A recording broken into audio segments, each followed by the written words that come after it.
Et si je vous disais que tout ce dont vous avez besoin pour transformer radicalement votre vie financière est caché dans un seul verset de la Bible? Oui, un seul. Cela peut sembler difficile à croire, mais c'est la vérité. La plupart des gens ont des difficultés financières parce qu'ils se concentrent uniquement sur ce qu'ils peuvent obtenir. Ils regardent vers l'extérieur, espérant recevoir davantage, mais ils ignorent une clé spirituelle qui a déjà changé des milliers de vies. Et ce qui est si intéressant, c'est que ce principe ne concerne pas seulement l'argent. Il s'agit de transformer la façon dont vous percevez vos ressources, votre but et les bénédictions qui sont déjà entre vos mains. Et voici la partie la plus surprenante. La plupart des gens ont lu ce verset, mais très peu le comprennent réellement. Ce n'est pas seulement une citation de motivation. C'est une révélation, un aperçu du fonctionnement réel de la prospérité biblique. Aujourd'hui, je vais vous enseigner comment appliquer ce verset d'une manière spirituelle et pratique. Et je vous promets qu'à la fin de cette vidéo, vous verrez comment cette seule idée peut tout changer pour vous. Mais avant de commencer, je veux vous demander quelque chose. Cliquez sur ce bouton d'abonnement. Notre objectif est d'atteindre 15 000 abonnés avant la fin du mois d'octobre. Et avec votre aide, nous pouvons partager ces vérités qui changent la vie avec encore plus de personnes. Maintenant, prenez un moment pour éliminer toute distraction. Fermez les autres onglets, mettez votre téléphone en mode silencieux et concentrez-vous complètement. Ce que vous êtes sur le point d'apprendre pourrait bien être la chose que vous cherchiez depuis tout ce temps. Et restez avec moi jusqu'à la fin, car le dernier point pourrait vous choquer. Ce pourrait être la pièce manquante qui débloque le flux de bénédictions dans votre vie. Il y a longtemps, un jeune roi a fait une demande. Il n'a pas demandé d'argent ni de gloire. Il a demandé la sagesse. Ce jeune roi était Salomon. Il a compris quelque chose de profond. La sagesse est le fondement de tout le reste. Et parce que Dieu a été ému par l'humilité de sa demande, il ne lui a pas seulement donné la sagesse, il lui a donné des richesses, l'honneur et une prospérité au-delà de l'imagination. L'histoire de Salomon nous enseigne cette vérité. La vraie prospérité commence par un cœur généreux et un désir de donner. Tout comme Salomon a béni une nation entière, Dieu attend de nous que nous utilisions ce que nous avons pour être une bénédiction pour les autres. Et ce faisant, il ouvre les portes pour recevoir encore plus. Acte 20h35 dit « Il y a plus de bonheur à donner qu'à recevoir ». Ce n'est pas juste une jolie phrase, c'est une loi spirituelle profonde. Ce verset contient une promesse puissante. La générosité mène à l'abondance. Car personne ne peut donner s'il n'a pas déjà reçu. Et plus nous donnons, plus nous sommes en position de recevoir. La générosité active le cycle biblique de la prospérité. Certaines personnes vivent comme des barrages, stockant et retenant chaque bénédiction. Mais d'autres vivent comme des rivières, laissant les bénédictions couler à travers elles pour que d'autres puissent être rafraîchis. Elles laissent les bénédictions les traverser pour atteindre les autres. Mais voici un détail crucial. Un barrage finit par ne plus recevoir. Pourquoi? Parce qu'il n'y a plus d'espace pour stocker. Alors, réfléchissez bien. Vivons-nous comme des rivières qui coulent ou comme des barrages stagnants? Dans un monde où tant de gens luttent juste pour trouver une stabilité financière, ce verset révèle quelque chose de puissant. Il ne s'agit pas seulement de l'acte physique de donner, il s'agit d'un positionnement spirituel. La Bible enseigne que les promesses financières de Dieu sont directement liées à notre volonté de donner et de marcher dans la justice. C'est pourquoi beaucoup ne connaissent jamais l'abondance biblique. Ils attendent de recevoir quelque chose sans d'abord libérer ce qu'ils détiennent déjà. Pensez aux histoires de personnes qui ont compris cette vérité. Des entrepreneurs qui ont commencé avec très peu, mais qui ont prospéré parce qu'ils ont donné, même lorsqu'il ne leur restait presque plus rien. Leur générosité remplie de foi a ouvert la porte à des miracles. Maintenant, demandez-vous, combien de fois Dieu a-t-il placé quelque chose entre vos mains et vous l'avez retenu par peur? Combien de fois avez-vous manqué l'occasion d'être un canal de bénédiction pour quelqu'un d'autre? Nous faisons tous face à des défis quotidiens, des doutes, des angoisses et surtout la peur lorsque l'argent se fait rare. Mais voici la vérité, Dieu ne nous appelle pas à donner parce qu'il a besoin de notre argent. Il nous appelle à donner parce qu'il veut changer nos cœurs. C'est une invitation à la confiance, tout comme Salomon l'a fait. Salomon croyait pleinement que Dieu était sa source illimitée de provision. Alors, en y réfléchissant, souvenez-vous, les clés de l'abondance ne se trouvent pas dans ce que vous retenez, mais dans ce que vous libérez avec foi. La vraie prospérité commence lorsque nous reconnaissons que tout ce que nous avons vient de Dieu. Et lorsque nous donnons, nous nous alignons sur son dessein, être une bénédiction dans la vie des autres. Si vous avez besoin de prières pour vos finances ou pour toute autre chose à laquelle vous faites face, laissez votre demande dans les commentaires. Nous sommes là pour vous soutenir dans la foi, croyant que Dieu peut transformer votre vie. Maintenant, imaginez ceci, une rivière puissante, coulant librement, apportant la vie partout où elle va. Maintenant, imaginez un barrage, retenant tout, ne laissant rien sortir. Lequel croyez-vous a accompli un plus grand dessein? C'est le principe de donner pour recevoir. Tout comme une rivière n'est jamais coupée parce qu'elle permet à l'eau de circuler, nos vies restent pleines lorsque nous apprenons à libérer et à partager. Mais lorsque nous agissons comme des barrages, en accumulant et en thésaurisant, nous finissons par bloquer la bénédiction.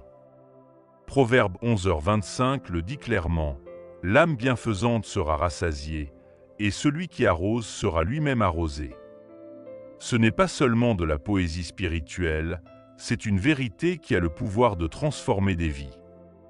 Ceux qui choisissent de donner voient non seulement leurs propres besoins satisfaits, mais ils éprouvent aussi une paix et une satisfaction profonde que l'argent seul ne peut jamais procurer.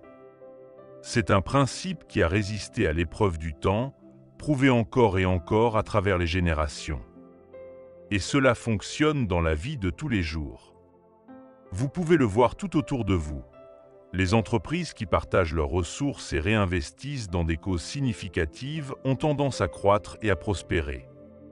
Les individus qui donnent de leur temps, de leurs idées ou de leurs finances reçoivent souvent des opportunités inattendues et construisent des relations durables et significatives. Ce n'est pas une coïncidence. Donner nous connecte au dessein de Dieu pour nos vies. Cela ouvre des portes que nous ne pourrions jamais ouvrir par nous-mêmes. Pensez à l'histoire d'Andrew Carnegie, un homme qui a bâti l'une des plus grandes fortunes de son temps et qui a ensuite consacré sa vie à la donner. Il a créé des bibliothèques, des écoles et des projets qui ont changé la vie et impacté des communautés entières. Carnegie a compris quelque chose de puissant, la richesse sans but est vide. Il a donc transformé sa fortune en une rivière de bénédiction, une rivière qui continue de couler même après sa mort. Mais beaucoup d'entre nous vivent encore avec une mentalité de pénurie. Nous nous accrochons au peu que nous avons, craignant que cela ne soit jamais suffisant. Mais ce genre de pensée est un piège. Tout comme un barrage, nous bloquons le flux de l'abondance. En revanche, lorsque nous choisissons de donner, nous déclarons par nos actions que nous avons confiance en un Dieu dont les ressources et la générosité n'ont pas de limite. Donner ne doit pas toujours concerner l'argent. Parfois, c'est votre temps, vos talents ou simplement votre volonté d'écouter. Mais voici le secret, plus vous donnez, plus votre capacité à recevoir s'accroît. C'est un cercle vertueux, conçu par Dieu lui-même. Lorsque nous donnons, nous devenons partie prenante de son œuvre divine, apportant l'espoir et la lumière à ceux qui en ont le plus besoin. Chaque fois que vous choisissez de donner, vous brisez les chaînes de la peur et de la pauvreté spirituelle. Vous ouvrez votre vie au flux infini de l'abondance de Dieu. La question est donc, Sommes-nous prêts à cesser d'être des barrages pour devenir des rivières à la place? Si vous respirez aujourd'hui, vous avez déjà reçu quelque chose de Dieu.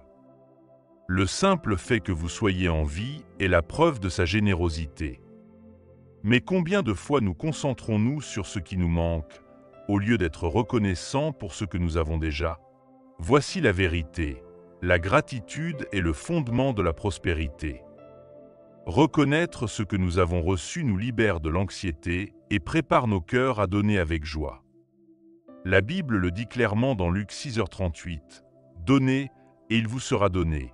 On versera dans votre sein une bonne mesure, serrée, secouée et qui déborde. » Lorsque nous donnons avec un cœur reconnaissant, quelque chose de puissant commence à se produire. Nous cessons de nous concentrer sur nos limites et commençons à voir des possibilités. Ceux qui donnent ne le font pas seulement parce qu'ils ont beaucoup, ils donnent parce qu'ils comprennent que ce qu'ils ont ne leur appartient pas vraiment. C'est un don de Dieu. Et ce changement de perspective change tout. Nous passons de simples récepteurs à devenir des collaborateurs de Dieu dans sa mission de bénir le monde. Si vous avez reçu quoi que ce soit, vous avez maintenant le privilège de faire partie de l'œuvre de Dieu, l'œuvre de bénir les autres. Un exemple puissant de cette vérité est l'histoire de John D. Rockefeller. Jeune travailleur, il a commencé à donner la dîme sur le peu d'argent qu'il gagnait. Il n'a pas attendu de devenir riche. Il a donné avec foi, croyant que ce qu'il avait, aussi petit soit-il, pouvait être multiplié s'il l'utilisait pour aider les autres. Et le résultat? Non seulement sa générosité a eu un impact sur de nombreuses vies, mais elle l'a également conduit à devenir l'un des hommes les plus riches de son temps. Rockefeller a compris qu'en donnant, il devenait une rivière et non un barrage. Mais cela soulève une question avec laquelle beaucoup d'entre nous luttent. Comment puis-je donner quand j'ai l'impression de ne pas en avoir assez? La réponse est simple, mais elle n'est pas toujours facile. Tout commence par la gratitude. Donner ne dépend pas de ce que vous avez, mais de votre degré de confiance. Lorsque nous reconnaissons tout ce que nous avons déjà reçu, nous réalisons qu'il y a toujours quelque chose que nous pouvons partager. Même dans nos moments les plus difficiles. Dieu ne nous demande pas de donner parce qu'il a besoin de ce que nous avons. Il nous demande de donner parce que nous avons besoin de lui faire davantage confiance. Chaque acte de générosité est une déclaration de foi. Il brise les chaînes de la peur et nous connecte à sa provision illimitée. La gratitude ne change pas seulement notre façon de penser, elle ouvre la porte à de plus grandes bénédictions. C'est un principe qui semble défier la logique. Plus vous donnez, plus vous recevez. Mais cela ne concerne pas seulement l'argent.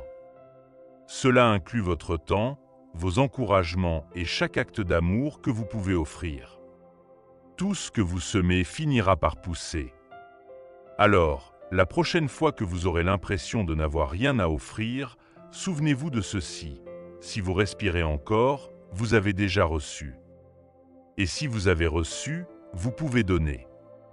C'est un cycle divin conçu pour vous remplir de paix et de but. Avez-vous déjà eu l'impression d'être bloqué, comme si les bénédictions ne voulaient tout simplement pas affluer dans votre vie? Souvent, la cause est quelque chose que nous ne voyons pas. C'est l'habitude de se retenir. Vivre comme un barrage, tout stocké par peur, peut sembler logique, mais avec le temps, cela mène à la stagnation et au manque. Un barrage qui refuse de libérer de l'eau finit par ne plus en recevoir. Mais une rivière qui continue de couler ne tarit jamais. Et cette mentalité de rétention est profondément liée à la peur. Nous croyons que si nous laissons partir le peu que nous avons, nous risquons de ne plus jamais en avoir assez. Mais voici la vérité, Dieu ne peut pas remplir des mains qui sont fermées. Lorsque nous nous accrochons fermement, nous limitons notre capacité à recevoir davantage. La Bible t'enseigne des principes puissants sur les finances et la générosité. Par exemple, Proverbe 11h24 dit « Tel qui donne libéralement devient plus riche. et tel, qui épargne à l'excès, ne fait que s'appauvrir. Vivre comme un barrage n'affecte pas seulement notre situation matérielle, cela nous affecte spirituellement. Nous nous déconnectons de notre but en tant que canaux de bénédiction. Beaucoup de gens travaillent dur, épargnent de l'argent et investissent sagement, mais se sentent toujours vides. Pourquoi ? Parce qu'ils sont concentrés sur l'accumulation, pas sur la contribution. Les promesses de Dieu concernant les finances n'ont jamais été destinées à s'arrêter à nous, elles étaient destinées à couler à travers nous. L'histoire nous en donne de grands exemples. Pensez au début d'Amazon, lorsque Jeff Bezos a pris une décision audacieuse, réinvestir dans l'expérience client au lieu de maximiser les premiers profits. À l'époque, cela semblait risqué. Mais cette mentalité de donner de la valeur d'abord a transformé Amazon en l'une des entreprises les plus prospères du monde. Bezos a compris que le flux, et non la thésaurisation, est la véritable clé de la croissance. Pourtant, beaucoup d'entre nous tombent dans une mentalité de pénurie. Nous gardons le peu que nous avons, pensant être responsables. Mais voici le secret. Retenir ce que Dieu vous a donné n'est pas de la sagesse, c'est de la peur déguisée en prudence.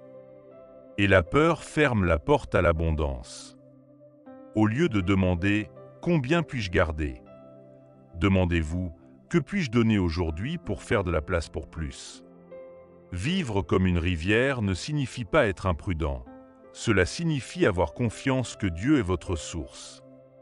Cela signifie donner ce que vous pouvez, même si cela semble petit.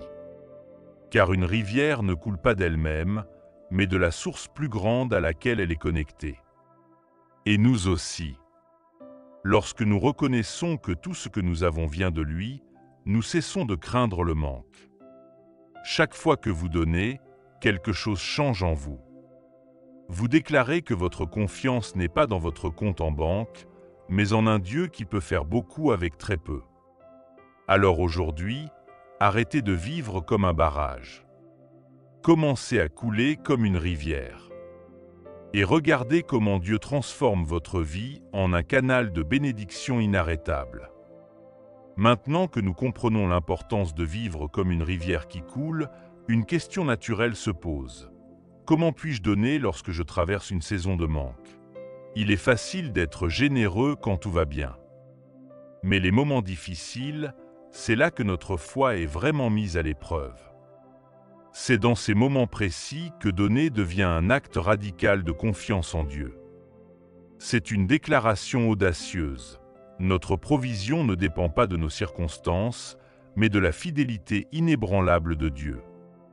La Bible nous en donne un exemple puissant dans l'histoire de la veuve de Sarepta. Dans 1 Roi 17, pendant une sécheresse dévastatrice, cette femme n'avait plus qu'une poignée de farine et un peu d'huile. C'était tout ce qu'elle avait pour préparer un dernier repas pour elle et son fils avant de mourir de faim. Mais alors le prophète Élie lui a demandé quelque chose d'impensable, de lui faire d'abord un petit pain. La veuve aurait pu s'accrocher fermement au peu qu'elle avait. Mais au lieu de cela, elle a choisi de faire confiance. Et son acte de foi a débloqué un miracle. L'huile et la farine ne se sont jamais épuisées. Vous sentez-vous comme cette veuve aujourd'hui, regardant vos ressources et vous demandant si elles seront un jour suffisantes ? Vous n'êtes pas seul. Nous sommes tous passés par là, comptant chaque centime, luttant contre la peur, nous demandant si nous arriverons jusqu'à demain. Mais voici la vérité. Le peu que vous avez dans votre main, lorsqu'il est donné avec foi, devient beaucoup entre les mains de Dieu. Donner dans les moments difficiles n'est pas perdre. C'est planter une graine dans le sol de la provision divine. Il y a quelque chose de profondément transformateur dans le choix de donner quand on a l'impression de n'avoir rien. C'est une sainte rébellion contre la peur et l'anxiété. Quand vous donnez, vous ne défiez pas seulement vos propres doutes, vous envoyez un message fort au ciel. J'ai confiance en toi, Dieu. Il n'est pas limité par votre compte en banque, vos dettes ou vos difficultés actuelles. Maintenant, cela ne signifie pas que vous devriez être imprudent ou donner au-delà de vos moyens. La vraie générosité est toujours guidée par la sagesse. Mais même dans vos moments les plus sombres, il y a toujours quelque chose que vous pouvez donner. Quelques minutes de votre temps. Vos compétences. Un mot d'encouragement. Même le plus petit acte de générosité est une graine d'espoir, à la fois dans votre vie et dans celle de quelqu'un d'autre. Pensez à la façon dont un mot gentil peut changer toute la journée de quelqu'un. Comment un coup de main peut ouvrir des portes inattendues. Donner ne bénit pas seulement celui qui reçoit, cela transforme celui qui donne. Cela nous rend plus ouverts, plus connectés aux autres et surtout plus alignés avec le cœur de Dieu. Si vous traversez une tempête en ce moment, financièrement, émotionnellement ou spirituellement, souvenez-vous, donner ne dépend pas de ce que vous avez, mais de votre degré de confiance. Dieu cherche des gens prêts à lâcher prise, non pas pour leur prendre quelque chose, mais pour les remplir de quelque chose de plus grand. Votre générosité, même en temps de lutte, est une clé qui ouvre des portes que vous n'auriez jamais cru possibles. Dans un monde où la compétition et l'autoconservation semblent être la norme, le principe selon lequel il y a plus de bonheur à donner qu'à recevoir peut sembler dépassé, voire irrationnel. Mais voici la vérité. Certains des plus grands succès d'aujourd'hui sont construits sur ce principe exact. Vivre avec générosité n'apporte pas seulement des récompenses spirituelles, cela apporte aussi des avantages pratiques et tangibles. Lorsque vous commencez à appliquer cette mentalité dans votre vie quotidienne, vous débloquez un flux continu d'opportunités, de ressources et de relations significatives. Prenons l'exemple de l'investissement intelligent. Beaucoup des plus grands entrepreneurs du monde ne se contentent pas de garder leurs premiers bénéfices, ils les réinvestissent. Cela ne multiplie pas seulement leur richesse, mais crée également un impact à long terme. Appliquer ce principe à vos finances personnelles signifie plus que simplement épargner pour vous-même. Cela signifie investir dans des causes, des projets ou des personnes qui créent une croissance mutuelle. La Bible appelle ce principe « semer et récolter », et il est tout aussi puissant aujourd'hui qu'il y a des milliers d'années. Le revenu passif est un exemple moderne qui reflète cette idée. Pensez à la manière dont des investissements bien gérés, dans l'immobilier ou les entreprises, produisent des revenus réguliers au fil du temps. Cela permet aux gens non seulement de subvenir à leurs besoins, mais aussi d'avoir une marge pour être généreux. En partageant ce qu'ils gagnent, ils multiplient leur influence et voient souvent des rendements inattendus. C'est un reflet direct des promesses financières de Dieu, où la générosité ouvre des portes que l'effort seul ne peut pas ouvrir. Mais la générosité ne se limite pas à l'argent. Des entreprises prospèrent aujourd'hui, comme Patagonia, comprennent que la création de valeur va bien au-delà du profit. Elles investissent une part importante de leurs revenus dans des causes environnementales, gagnant ainsi la fidélité de leurs clients et se forgeant une réputation qui dure des générations. Cela prouve que la justice divine et la prospérité durable vont de pair, lorsque nous utilisons nos ressources pour servir un plus grand dessein. Dans votre vie de tous les jours, ce principe peut prendre de nombreuses formes. Il pourrait s'agir d'aider un collègue avec une tâche difficile, ou de prendre le temps de mentorer quelqu'un dans le besoin. La générosité crée un écosystème où tout le monde peut s'épanouir. Car lorsque vous donnez, vous construisez des relations, et les relations construisent la confiance. Et ces liens mènent souvent à des opportunités que vous n'auriez jamais imaginées. Le monde moderne nous dit souvent de nous concentrer uniquement sur nous-mêmes, de protéger ce qui est à nous. Mais la vraie prospérité biblique ne concerne pas seulement ce que vous gagnez, elle concerne la manière dont vous utilisez ce que vous avez pour bénir les autres. C'est comme un agriculteur qui, au lieu de manger tout son grain, le plante, croyant en la récolte à venir. Un agriculteur ne garde pas toute sa récolte, il choisit d'en planter une partie. Cette graine peut sembler une perte au début, mais avec le temps, elle produit des fruits abondants. Lorsque nous vivons selon ce principe, quelque chose de puissant change en nous. La générosité nous libère de la peur de la perte et nous connecte à une source infinie, Dieu lui-même. Il promet dans sa parole que l'abondance financière biblique est le résultat d'une vie alignée sur ses principes. Donner est la clé qui débloque les ressources, les idées et les opportunités. La générosité ne change pas seulement votre vie, elle affecte tout le monde autour de vous. Pensez Y. Chaque acte de générosité, aussi petit soit-il, est une graine plantée dans la vie de quelqu'un d'autre. Plus encore, la générosité inspire les autres. Les personnes généreuses peuvent mobiliser les autres, créer un mouvement qui dépasse l'instant présent, cela devient un héritage de lumière et d'espoir. C'est le leadership dans sa forme la plus pure, dirigé par l'exemple, pas seulement par les mots. Un leader généreux ne se retient pas, il partage ses connaissances, ses ressources et son temps. Regardez Salomon, il a utilisé sa richesse et sa sagesse pour construire le temple, un lieu sacré reliant Dieu et son peuple. Salomon a compris que sa prospérité n'était pas seulement pour lui-même, elle devait servir toute une génération. Son héritage perdure non pas parce qu'il a amassé des richesses, mais parce qu'il les a utilisées avec un but. Dans le monde d'aujourd'hui, Charles Chuck Finney en est un exemple moderne, un milliardaire qui a donné la quasi-totalité de sa fortune de son vivant. Il a investi dans l'éducation, la santé et des causes humanitaires. Bien qu'il aurait pu vivre dans le luxe, il a choisi de diriger avec générosité. Finney a laissé un impact tangible et a inspiré d'autres milliardaires à s'engager dans le don philanthropique. Cela prouve que la générosité ne transforme pas seulement les vies individuelles, mais des communautés entières. Mais qu'est-ce que cela a à voir avec vous? Plus que vous ne le pensez. Vous n'avez pas besoin d'être riche pour être un leader généreux.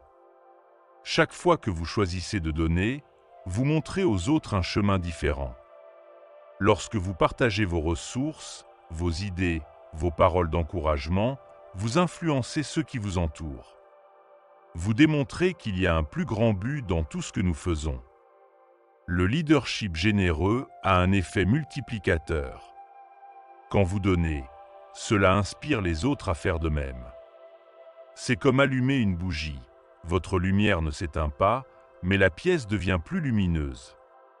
Nous n'avons pas été créés juste pour recevoir des bénédictions. Dieu nous a appelés à devenir des canaux de bénédiction pour les autres. Lorsque nous embrassons cet appel, nous ne faisons pas seulement l'expérience de son abondance, nous devenons ses instruments pour transformer des vies. C'est la véritable essence de la prospérité biblique. Il ne s'agit pas de ce que vous avez, mais de l'impact que vous créez avec ce qui vous a été donné. Imaginez simplement ce qui se passerait si plus de gens vivaient selon ce principe. Si chacun de nous choisissait de donner plus qu'il ne reçoit, nous pourrions transformer des familles, ranimer des communautés et même changer des nations entières. C'est une invitation à rêver plus grand, à diriger avec un cœur généreux et à permettre à Dieu de nous utiliser pour son dessein divin. Tapez dans les commentaires « Je suis un canal de bénédiction pour les autres ». Déclarez cette vérité avec foi, en croyant que Dieu vous utilisera pour avoir un impact sur des vies. Et tandis que vous donnerez, il multipliera ce que vous avez entre les mains pour accomplir son dessein. La générosité est bien plus grande que le don financier. Oui, donner de l'argent peut changer des vies, mais nous négligeons souvent le pouvoir d'autres actes de générosité. Notre temps, nos compétences, nos paroles, tout cela peut être invisible pour le monde, mais a un impact éternel. Donner n'est pas seulement un acte d'obéissance. C'est un moment de transformation, à la fois pour celui qui donne et pour celui qui reçoit. Pensez à l'histoire de Barnabas, connu dans Actes 4, 36-37 comme le « fils de l'encouragement ». Il n'a pas seulement vendu des terres pour soutenir les premiers croyants, Il a donné sa vie pour mentorer, élever et marcher aux côtés des autres, comme l'apôtre Paul. Barnabas nous a montré que la générosité va au-delà de l'argent, c'est investir son temps et son cœur dans les gens. Dans la vie quotidienne, donner au-delà des finances peut ressembler à de petits gestes puissants. Écoutez quelqu'un qui a besoin d'être entendu, enseigner une compétence que vous maîtrisez, ou utiliser vos talents pour aider à résoudre un problème. Ces actes simples construisent des relations profondes, sèment l'espoir et démontrent l'amour de Dieu en action. La générosité nous transforme aussi intérieurement. Elle brise la mentalité de manque et nous connecte à un but plus élevé. Lorsque vous choisissez d'investir dans les autres, vous participez à l'œuvre de Dieu. Vous dites « Je ne serai pas seulement un récepteur, je ferai partie du plan divin pour bénir ce monde ». Cet acte de foi ouvre des portes et crée un cycle d'abondance sans fin. L'impact émotionnel et spirituel du don est énorme. Des études montrent même que les personnes qui se consacrent à aider les autres éprouvent souvent plus de joie, d'épanouissement et un sens plus profond du but dans la vie. Pourquoi cela? Parce que donner reflète le cœur même de notre Créateur. Dieu a conçu le monde pour que les bénédictions coulent et non pour qu'elles stagnent. Et lorsque nous choisissons de donner, nous nous alignons sur son dessein divin. Nous devenons un reflet de son image pour ceux qui nous entourent. Mais la générosité ne concerne pas seulement l'argent. Il s'agit aussi de créer un héritage.